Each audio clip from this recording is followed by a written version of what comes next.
Welcome to the Community Church of Chapel Hill, Unitarian Universalist. My name is Linda Thompson, and I'm a member of the Worship Associates Ministry here at the church. Whoever you are, whomever you love, however you arrived at this beloved place, you are welcome here. I especially want to welcome any visitors or newcomers to our church and call attention to the special note for you, welcome guests and newcomers, on the back of the order of service.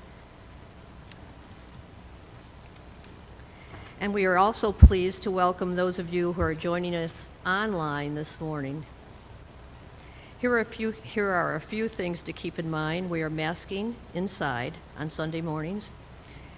Immediately following the service, today we invite you to join your Board of Trustees and fellow congregants for our annual congregational meeting right here in the sanctuary.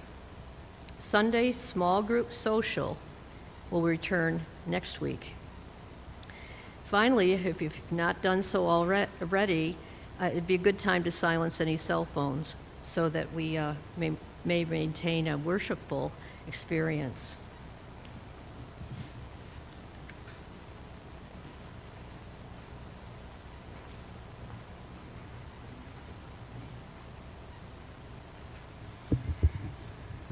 This morning's Share the Plate, which is tradition on the Sunday of the congregational meeting, is received for the Minister's Discretionary Fund.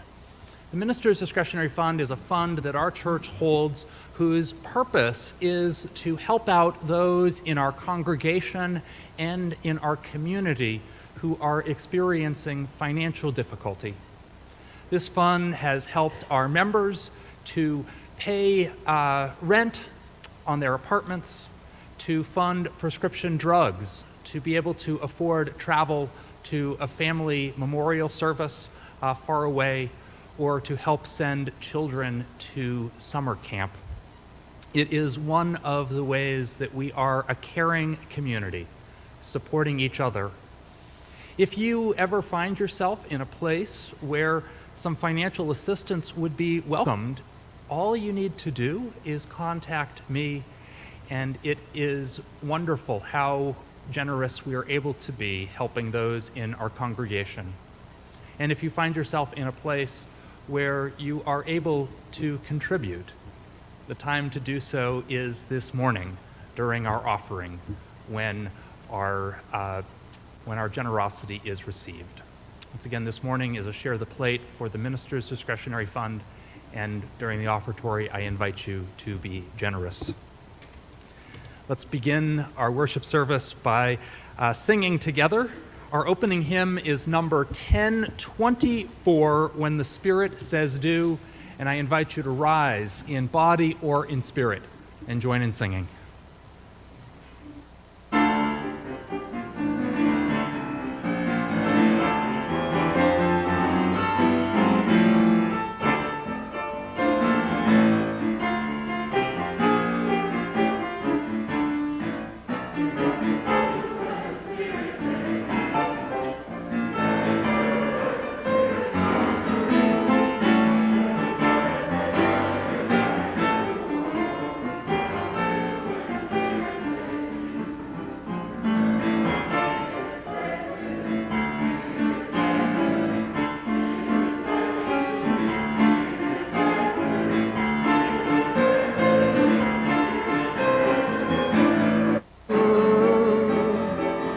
Got to sing when the Spirit says sing. You got to sing when the Spirit says sing. You got to sing, you got to sing, oh Lord. Got to sing when the Spirit says sing. Spirit says sing, Spirit says sing, Spirit says sing, Spirit says sing, Spirit says sing, Spirit says sing. You got to dance when the Spirit says dance. You got to dance when the Spirit says dance. When the Spirit says dance, you gotta dance, oh Lord. You gotta dance when the Spirit says dance. Spirit says dance, Spirit says dance, Spirit says dance, Spirit says dance, Spirit says dance, Spirit says dance. You gotta laugh when the Spirit says shout. You gotta shout when the Spirit says shout. When the Spirit says shout, you gotta shout. Oh, you gotta shout when the Spirit says shout. Spirit says shout. Spirit says shout. Spirit says shout. Spirit says shout. Spirit says shout. Spirit says shout. You gotta shout.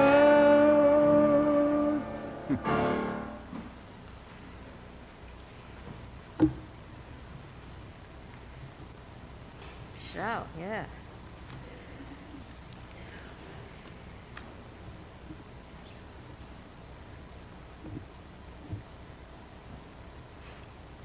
The call to worship. Consider this. Think of where you live. For most of us here, we live here in the Greater Triangle area. But it also means there are thousands of places you don't live. You don't live in Honolulu or Kalamazoo or Timbuktu or Kathmandu. Or think of your favorite hobby. Suppose it's dance, the Argentinian tango, for example. Your dedication to becoming a spectacular tango dancer may mean never learning to speak Arabic, becoming a cake decorator, or running that marathon. And if you do, you can certainly say goodbye to learning the bagpipes, writing that novel, and developing your talents as a glassblower, among thousands of other possible passions. Or consider this hour, this church, this community.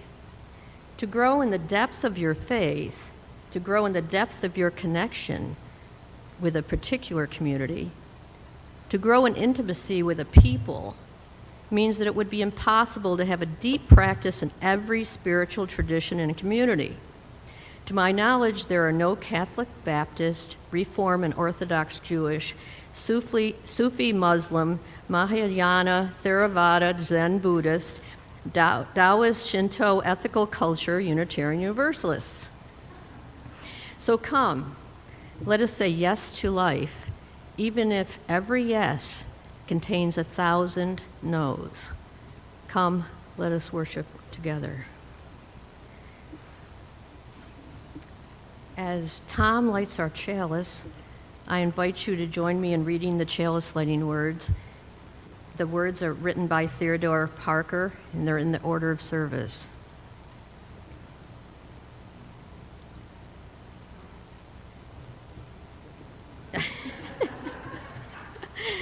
Be ours a religion, like sunshine, goes everywhere. Its temple, all space, its shrine, the good heart, its creed, all truth, its ritual, works of love, its profession of faith, divine living.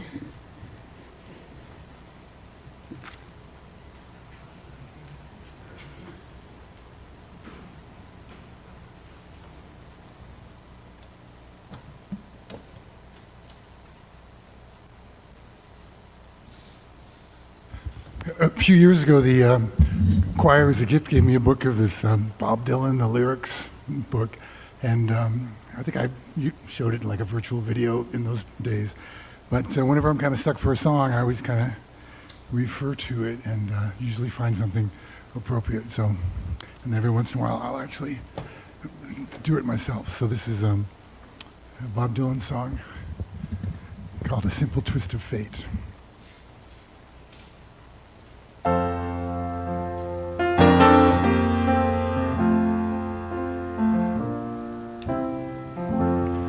They sat together in the park. As the evening sky grew dark, she looked at him and she felt a spark tingle to his bones. 'Twas then he felt alone and wished he had gone straight and watched out for that simple twist of fate. They walked along by the old canal, a little confused. I remember it well. They stopped into a strange hotel with the neon burning bright. He felt the heat of the night hit him like a freight train, moving with the simple twist of fate. A saxophone somewhere far off played as she was waiting in the arcade, and the light burst in through the beat-up shade where he was waking up. She dropped the coin into the cup of the blind man at the gate and forgot about a simple twist of fate.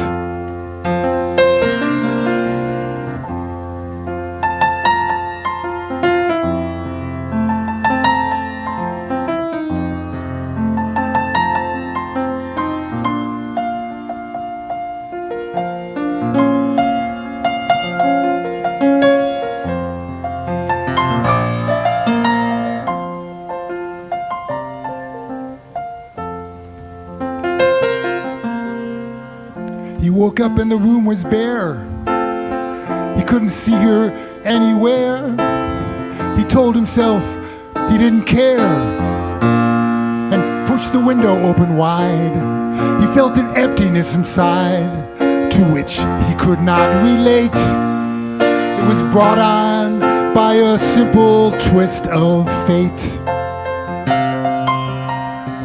He hears the ticking of the clock as he walks down with a parrot that talks and hunts her down by the waterfront docks where the soldiers, where the sailors all come in.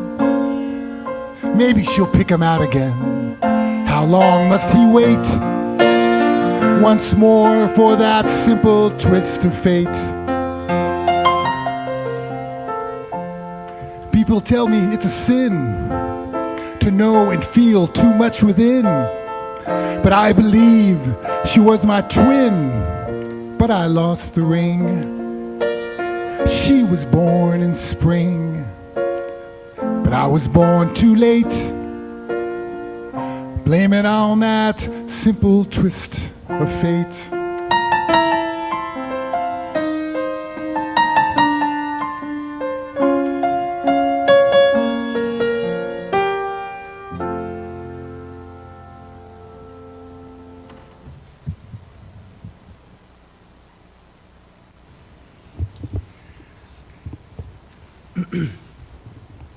Several times each year, we hold a recognition during our service celebrating the new members who have joined us since our last new member recognition. In just a second, Rachel Rose, our Director of Membership and Communications, joined by Gail McKinley of our Welcoming Ministry, will lead us in this recognition, and Rachel will begin by reading the list of those who've joined us since our last recognition of new members.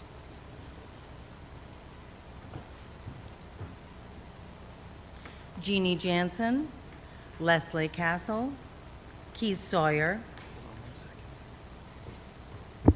I missed my script here, so as your names are called, you're invited to come forward and join us in a line at the front of the sanctuary. That's the part that I missed. I went off script. So, Rachel, sorry to steal your thunder there. That's it.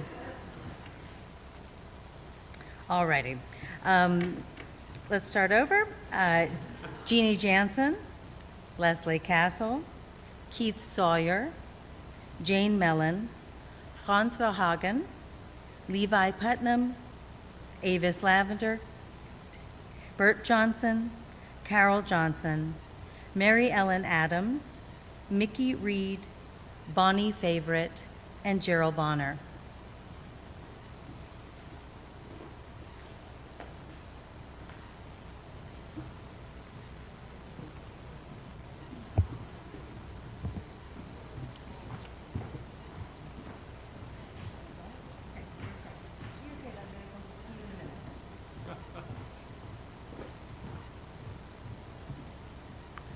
On behalf of the membership team, it is a joy to welcome you into this community of memory and hope. Each time we welcome a new member, we become something new. So we ask you, as our newest members, will you promise to walk together with us, sharing the joys and the responsibilities of membership? And if so, please say, we do. Members of the Community Church of Chapel Hill, Unitarian Universalist, will you welcome these people into our congregation? Will you reach out to them in friendship, including them in our activities and fellowship? Will you be open to their unique gifts and perspectives? Will you extend a warm welcome to each of them, remembering that each of us was once a new member? If so, please say, we will. We will.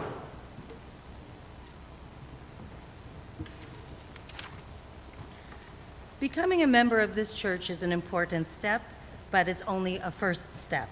I charge you new members to grow in your faith, and more importantly, I charge you to find and share your special gifts with us. Ours is a shared ministry. Each of us has a crucial role to play. We need you. We need your energy. We need your ideas. As you give generously of yourselves, we all become richer.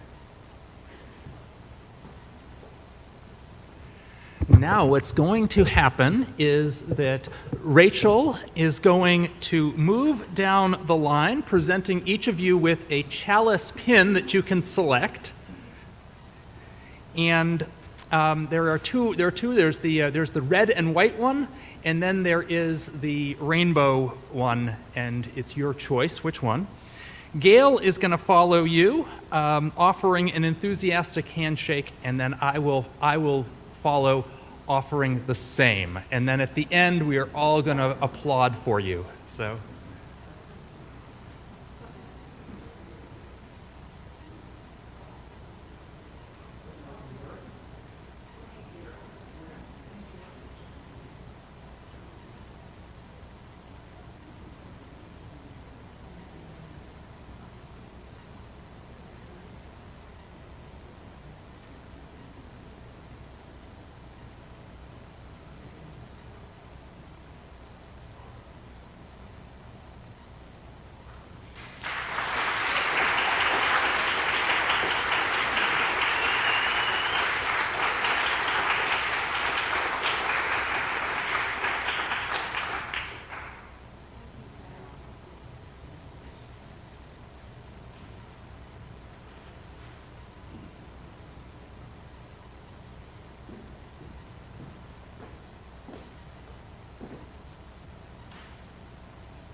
Thank you, Rachel, and thank you, Gail. It's always a joy to be able to celebrate our church community expanding by several souls. Each week in our service, we hold a time for the sharing of the joys and the sorrows that we bring with us into this church community. It's during this time in the service that if you've come with either a significant personal joy or a significant sorrow, that you're invited to come forward. Usually we come down the sides.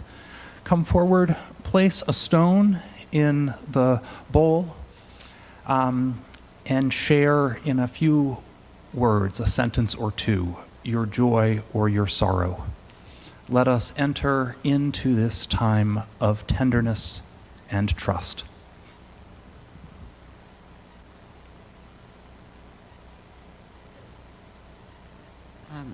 I'm Carolyn Holt, and my head is spinning from a very newly received joy. My granddaughter, Alexis, is in the military, and she's just learned the location of her first post-training post. They are sending her to do intelligence work in South Korea. And she will be traveling with her partner, and they have decided to marry. before they go to South Korea. So my heart is beating with excitement, and I thank you for hearing.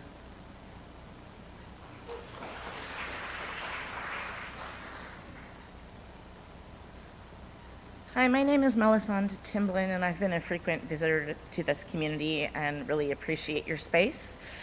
And as many of you know, I work at a store in Chapel Hill, and on Sunday, May 29th, so 2 weeks ago, one of my coworkers unexpectedly collapsed at work, and despite our crew rushing to his aid and offering CPR, he passed there at the store in front of everyone, and it's been an incredibly traumatic and hard time for our crew as we process his death and continue to work in the space where it happened. So I'm dropping a stone for Thom and for everyone who has been dealing with his loss.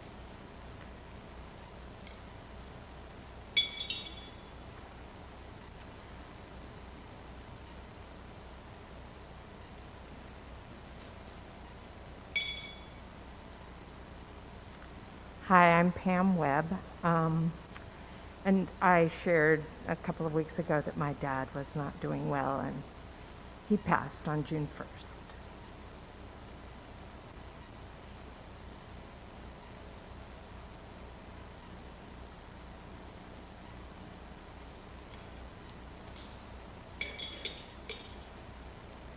Hi, I'm Demia Wright. And I'm Andrew Wright. And we've had a lot of joys this week with the kids, but I was going to share two sorrows.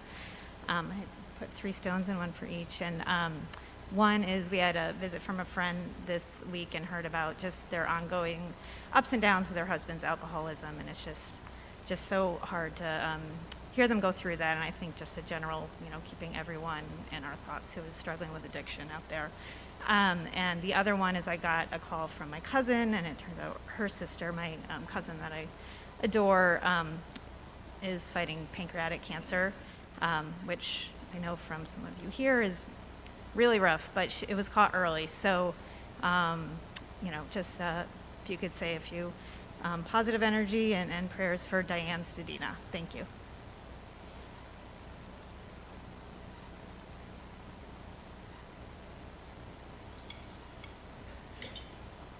My name is Bill Rote, and my wife Mary Beth Powell has been doing quite well with her recovery from her fall in March with a broken pelvis, but being unable to stand prosperity, tripped over a garden hose Friday and broke her wrist on her dominant hand. So she's at home, all drugged up, but we find out this week if she's going to have surgery on her wrist or not.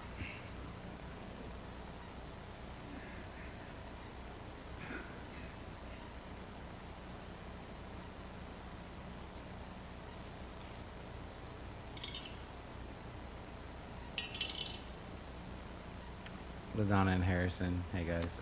Gray, last name Gray. Yeah.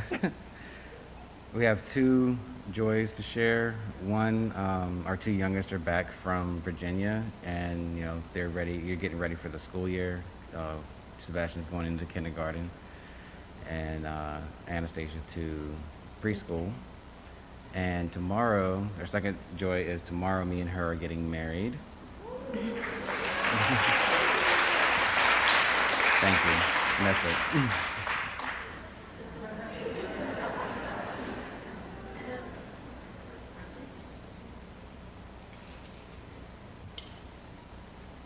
Hi, I'm Jenna Kaizen, and I drop a stone of gratitude for healing. Over the last year, all 4 people that I love the most in my family have struggled with illness. And my daughter, who was ill all fall, and we didn't think she was going to make it through high school, graduated from high school yesterday. My son made some important choices for his mental health and is doing better. My mom is responding to the latest round of chemo, and although still has stage 4 ovarian cancer, she's feeling great, and I'm about to head up for a visit. And my dad, who we thought we were going to lose in April, has just been upgraded to a lower care facility. He's healing, he's doing well, and he's now in a place close to home so his wife can see him every day. So.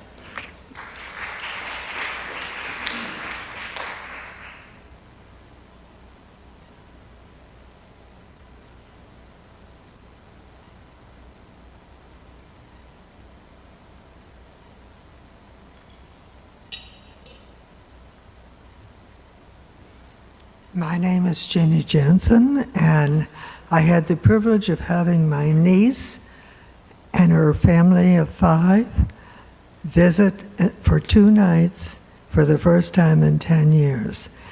And I had totally forgotten how much energy 4 children 12 and under have and how much they can eat.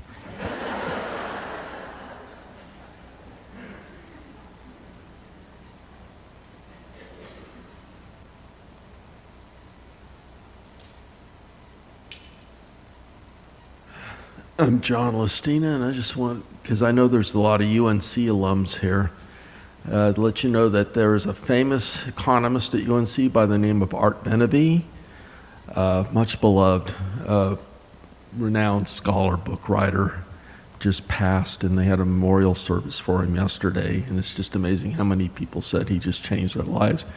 Something that wasn't known is he started playing the violin at age 10 and thought he was going to be a professional musician, and grew up in Detroit. And as a teenager, he was already the featured violinist for the Detroit Symphony at concerts. And anyone who knew him, just such a sweet man. Somebody said he got those permanent happy genes. There's just no keeping him down, but he's gone. Sorry.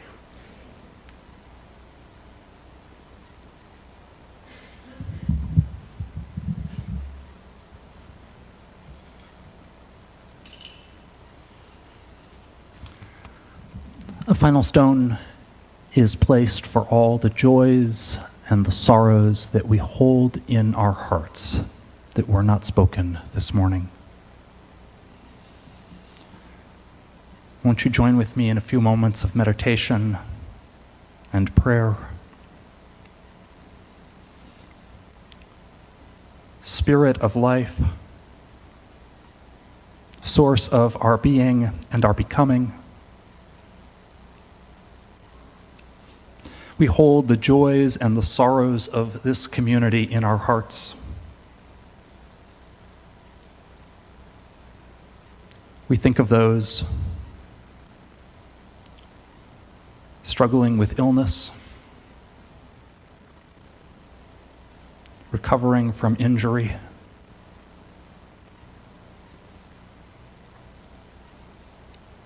facing challenges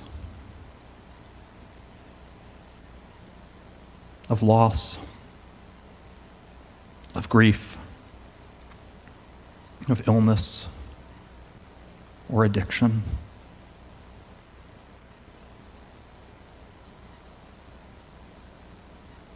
With grief and gratitude, we remember lives lost in our community and beyond.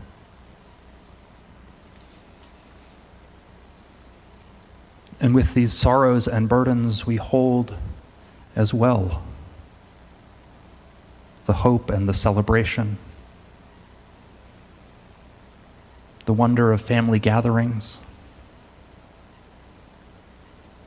new adventures,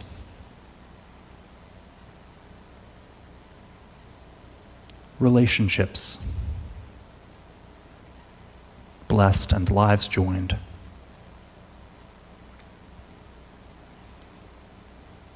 On the Sunday of our congregational meeting, we hold the leaders of this church, the board, those who serve on committees and lead ministries, and give generously of their time and talent and treasure to this beloved community. We hold all in thanks.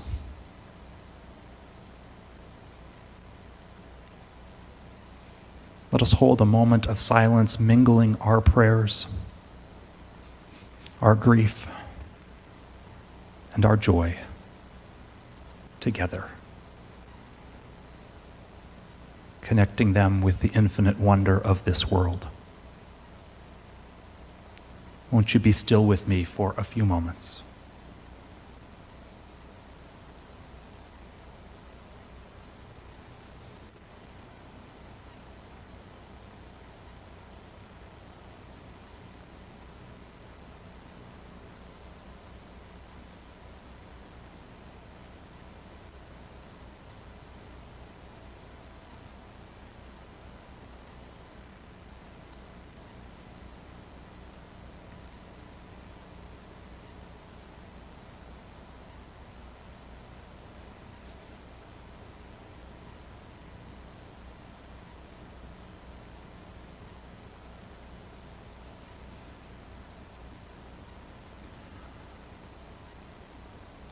Amen. Our sung meditation is number 1048 in the hymnal.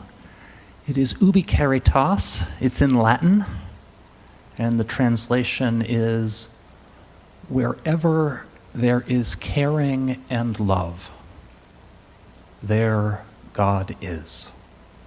And for this, I'm going to invite us to rise in body or in spirit as we sing together.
The reading is by Carl Dennis, The God Who Loves You.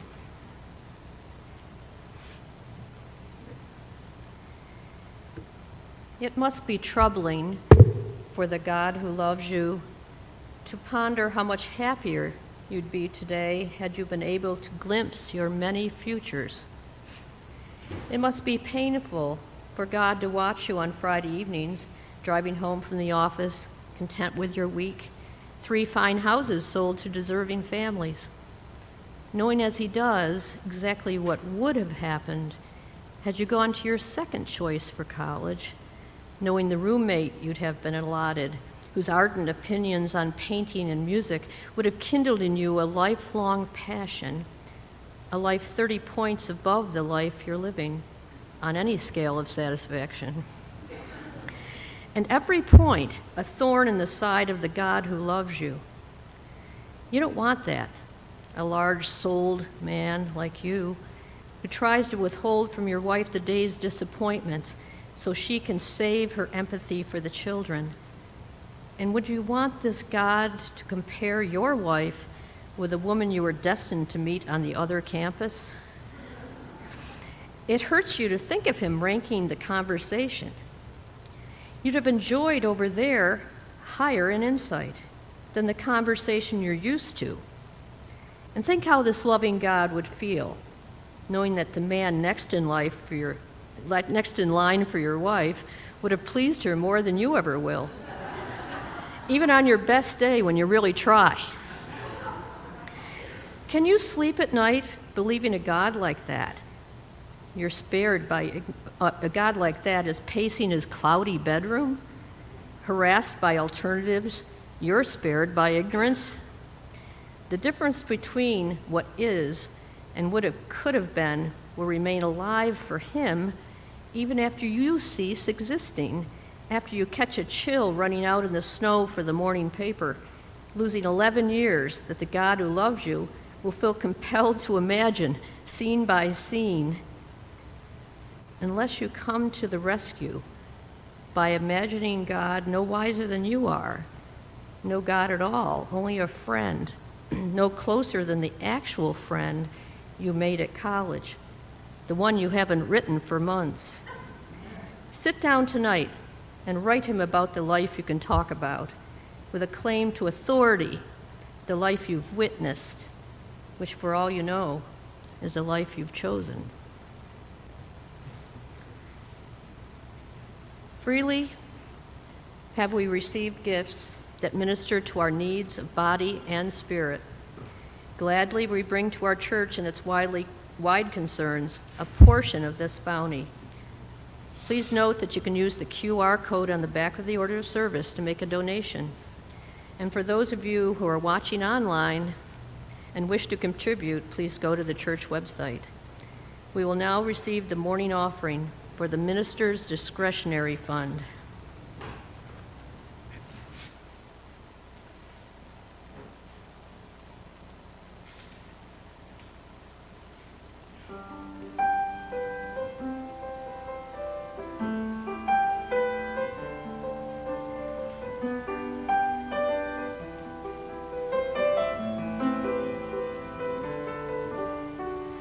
I'm 15 for a moment, caught in between 10 and 20, and I'm just dreaming, counting the ways to where you are.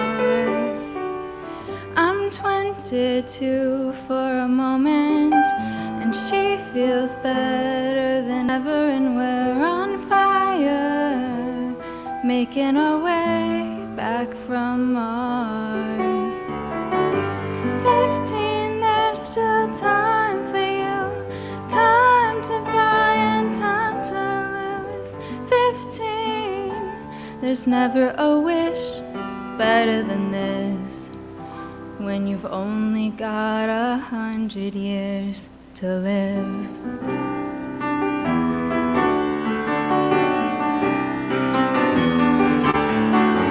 I'm 33 for a moment, I'm still the man, but you see I'm a they, a kid on the way, babe, a family on my mind.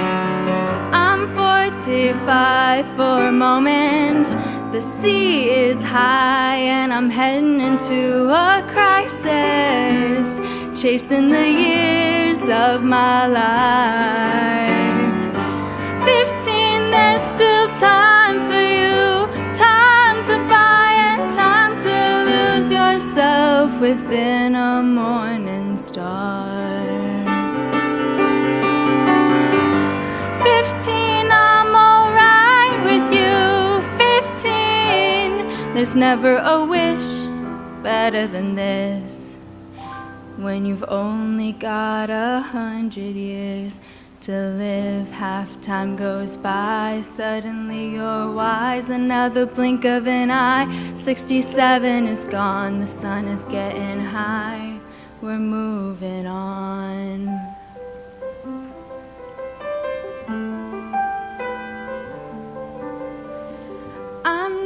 59 for a moment. I'm dying for just another moment, and I'm just dreaming, counting the ways to where you are. 15, there's still time for you. 22, I feel hurt too. 33, you're on your way. Every day's a new day.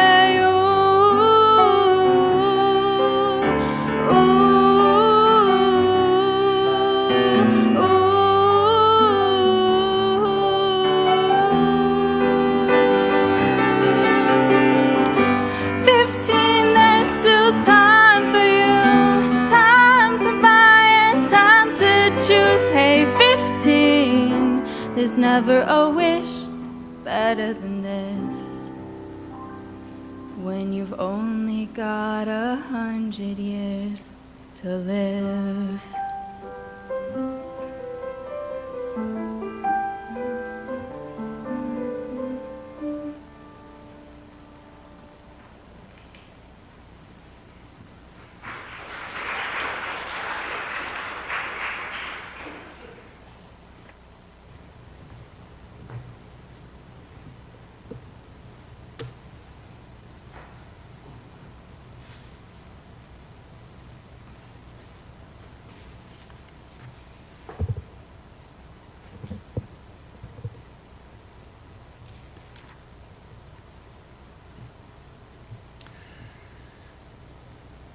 I think I've been this way for as long as I can remember.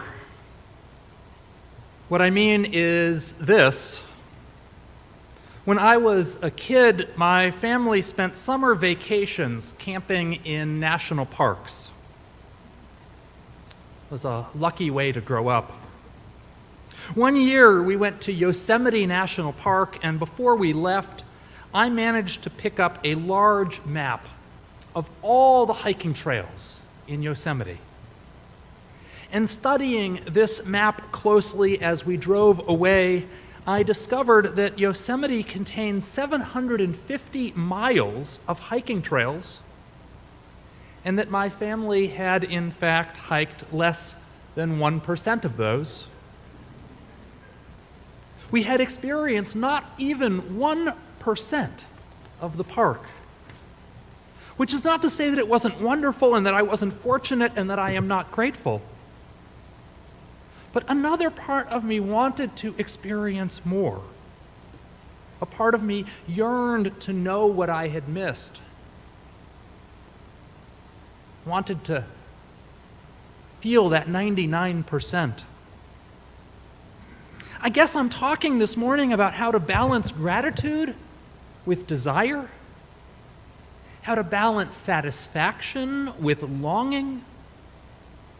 I guess I'm talking about how to reconcile the limited with the limitless.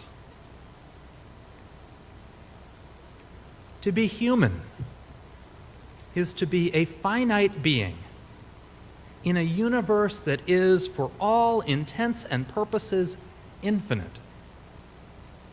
Let me say that again. To be human is to be a finite being in a universe that is essentially infinite. To be human is to be limited by the hours in a day, by the years in a lifetime. Rowan just sang, when you've only got 100 years to live, what, if you're lucky? To be human is to be limited by the resources we have and by the choices we make. And to be human is also to be aware that the world contains multitudes, is more wondrous and expansive than we could ever even begin to imagine or realize. The world is lavish. It's teeming with nature and people and places and languages and art and music and culture and books. So many books. So many books. Every year I fall further behind. And foods, and flora, and fauna, and yes, even faiths. And to be human is to encounter just the smallest sliver of that unbelievable extravagance. Just one life, just one reality out of trillions of possibilities. Consider the main character in the poem, The God Who Loves You, that Linda just read. The main character in that poem is a man with an education, a career, a spouse, a family, long friendships, all of his choosing, we assume, until we realize that the poem also mentions a God, an omniscient God, who knows how things would have been vastly different for him had that man just made one different choice among thousands and thousands of possible choices. In that story, a different college leads to a different roommate, leads to a different passion, leads to a different family, leads to, in the humorous words of Carl Dennis, a life 30 points above the life he's living now. It's a haunting poem, isn't it?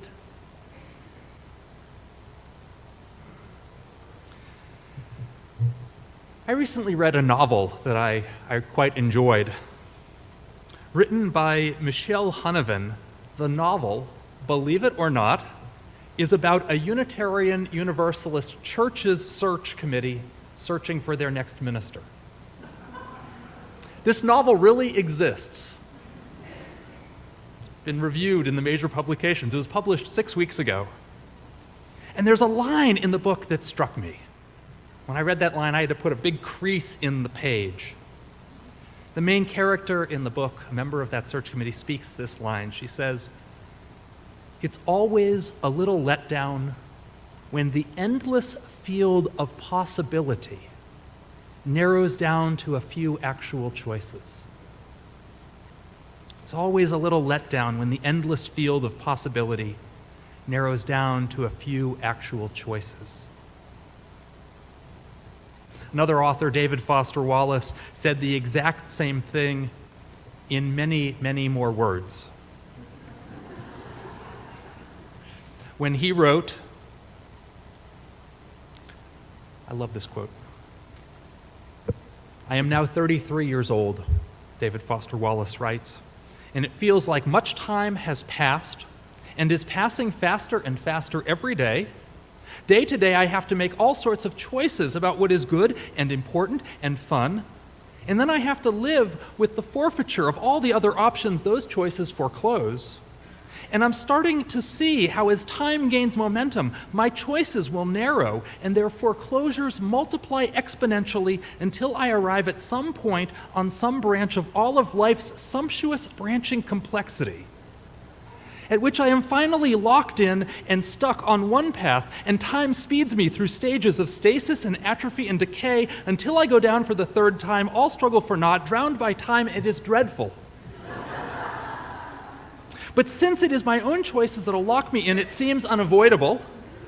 If I want to be any kind of grown-up, I have to make choices and regret foreclosures and try to live with them."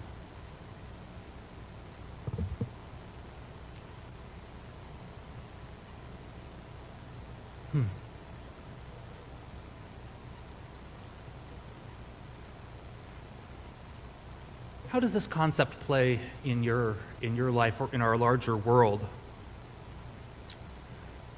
One of the ways is a phrase that I believe was once popular among those a generation or two younger than me, but I'm not sure because I don't know exactly. I get to miss out on what's popular. The phrase I'm thinking about is called FOMO. Has anyone ever heard the phrase FOMO? Do kids still say that? No? FOMO is fear of missing out. Fear of missing out. It is a pervading sense that there's something happening somewhere that's more exciting, more important, more memorable than whatever it is you're doing right now. FOMO might look like not making plans for a Friday night because the possibility of being invited to something else that's even better. FOMO might mean like constantly checking your phone to see if your friends are having more fun than you're having. Fear of missing out. Or the idea of the bucket list. Has anyone ever heard of the bucket list, right? The bucket list is a short list of fun or exciting or adventurous or meaningful things that someone makes of I want to do these things before I die, like see the Sistine Chapel or the Grand Canyon or read Don Quixote or go skydiving or write your memoirs. The bucket list is this attempt to reconcile the finitude of your own living with an infinite universe.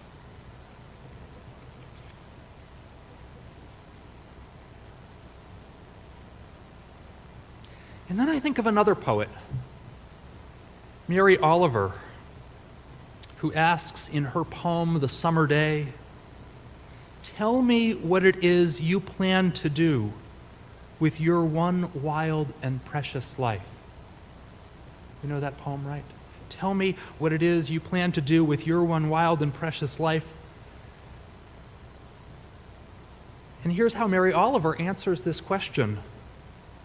I plan to spend my one wild and precious life, Mary Oliver says, sitting here in the woods, observing grasshoppers and leaves and flowers and little brown birds. Mary Oliver somehow in that moment, in that poem, is not afflicted with FOMO. She seems not to live with any fear of missing out. Her bucket list is very simple. Grasshoppers. Or close connection with that small area of the woods where she spends so much of her time writing. I guess what I'm saying is that it's now June. For those of us on an academic schedule, which is a whole lot of us, those of us who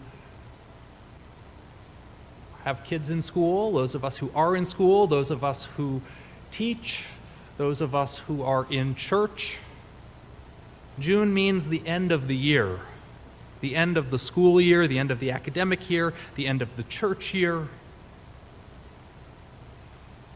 Perhaps the turn, the end of the busyness of spring and the moving into that slower pace of summer. I don't know about you, but for me, this time of year always comes with a bit of reckoning. At least much more than the end of December ever does. Do you ever find yourself in that place of looking back in June? Reckoning. Teachers, did you ever find yourself in that place of looking back in June? What did we do or not do this year? As a minister, what did we do this past church program year or this past academic year? And it can be overwhelming to consider what we did do, what we did choose, when comparing that with the infinite possibilities of what might have been done, what might have been chosen. The spiritual struggle in all of this, I suppose, is twofold and paradoxical. It is first off somehow to make peace with that small sliver of life, which for all you know is the life you've chosen. To make peace with that small sliver of life, while at the same time holding all of the possibilities that remain in front of us with wonder. It was almost a year ago, 50 weeks, too short of 52, that we reopened our doors from COVID times. Not that we're out of COVID times, but it was 50 weeks ago that we reopened our doors as a church. And just in a moment, we'll hold our congregational meeting, reflecting a bit on all we did together. And as we do that, we could make another list another list of all we didn't do this past year. It would be an infinite list. We did not form a volleyball team, or offer yoga classes, or build a gazebo, or fix that crack in the wall in the corner. We did not offer a Spanish language conversation group. So many sermons that were not preached. So many hymns from our hymnal that were not sung. So many beautiful poems not chosen, which could have been read. So many books unread. So many people unmet. And yet even so,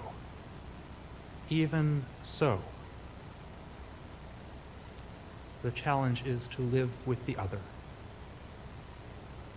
to love and to cherish the small sliver of life, which for all we know is the life that we've chosen. Amen. Blessed be. And our closing hymn this morning is number 34, Though I May Speak with Bravest Fire. I invite you to rise in body or in spirit as we sing our closing hymn together.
I invite you to remain standing, and before Linda closes us out with the chalice extinguishing and shalom, I just want to make a quick announcement. We're going to go from this right into the congregational meeting. It's going to be about 5 minutes of setup, or less than 5 minutes of setup. So the board is going to come up here and start scrambling, and we'll get going as soon as we possibly can. And then following that, there will be a reception in the courtyard.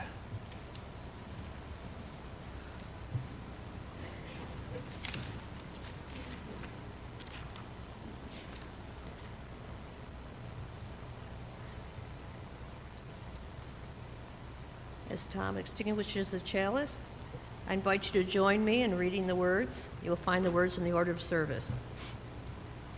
We extinguish this flame, but not the light of truth, the warmth of community, or the fire of commitment. These we carry in our hearts until we are together again.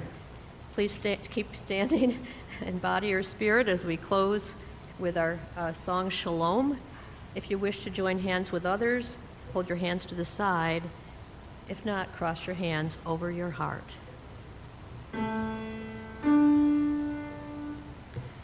Shalom, my friends, shalom, my friends, shalom, shalom. We'll meet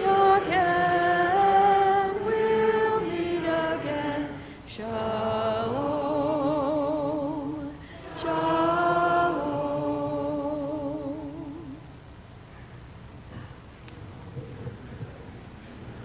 5 minutes.